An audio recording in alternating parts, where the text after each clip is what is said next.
The vintage Morgan dollar was introduced in 1878, 27 consecutive years to 1904, then again 1921.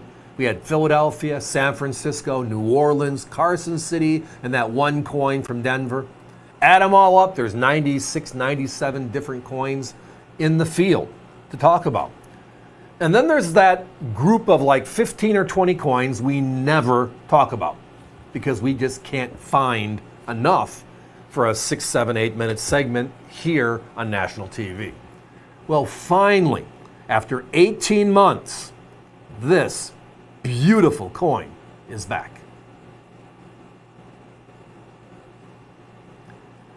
And we're looking at the year 1889, the end of the roaring 80s, right? The Wild West time frame in our U.S. history. This was struck at the only Southern Mint, which is New Orleans.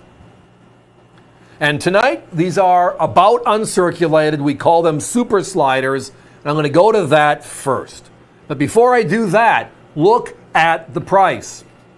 The competition, the same exact coin. In circulated condition, we're talking fine to very fine, is $125. For an AU coin, they're at $299. And then the jump, why I love AU super sliders, is $1,200 in uncirculated condition. So let's talk about a super slider.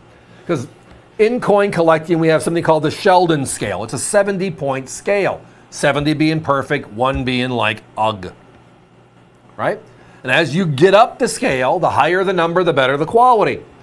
60 is where uncirculated starts. And the whole deal is it above or below 60? When you get coins that you look at quickly, and you say they have uncirculated characteristics. You might have heard that phrase before. Well, then you got to get into the details. Is it really? Well, if it's not, and is it really close, it has what they call an about uncirculated grade. Here is the challenge. My colleague Don, for over a decade, used this phrase. I still use it today as well. He's the one that coined it. Ooh, that's a good pun. When I'm talking about uncirculated, where I pause is two different grades. About uncirculated or about uncirculated, right? So to avoid confusion, because again, this is a $1,200 coin in uncirculated condition, we use the term super slider. So it means an AU 53 to a 55 for those that are familiar with the grading schematic flow, okay?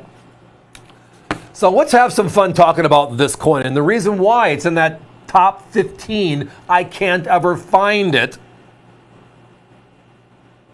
in quality condition. I can find them in circulated condition, that VF12 to very fine 20. And they're good coins, great coins. But the jump to Unk is tough, as you can tell by the price. They made 11.8 million, so it's an average production year during the 1880s for New Orleans. I mean, they were supplying coins for the entire westward expansion. San Francisco was West Coast, Philadelphia was East Coast, and New Orleans was pushing coin through the middle of the country as we were traveling across the country, right? But if you go to NGC and PCGS, not just one of them, both of them, it really gives you a true significance to how rare, how special this coin actually is. All grades, which means good, very good, uncirculated, about uncirculated, all added together, both services. 18,791 in the last 40 years. So they have not, just divide it by 2. They haven't seen 10,000 coins in 40 years. On the other hand, the 1884 they've seen over 340,000 coins. Combined, over 500,000 coins. The 81S, almost 600,000 coins. This one, 18,791. That's why you don't see it. It's just not out there. Why? Well, one of the issues was something that popped up in 1918, known as the Pittman Act, right? English needed help during World War I. We were neutral, so we can't put our Morgan dollars on it. So we got to melt the Morgan and then send them silver, which is why we have 21 Morgans, by the way. So we do this and we melt 60% of the coins. We just don't know which ones.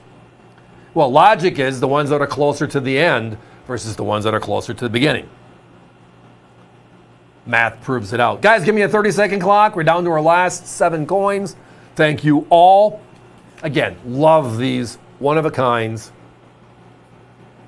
And when you get that, the right condition for the grade, right? If you're able to afford uncirculated on this coin, it is a special coin. But as I referenced, my competition's $1,200 to $1,300 each. And I recommend strongly, especially at a couple like this one, get them certified. Because you want to know you have a true uncirculated or a coin that looks crazy nice like this one does. But the difference is $1,000. Well, the difference tonight is double the price with our competition, as I referenced. They're at $299 while they last, $149.95.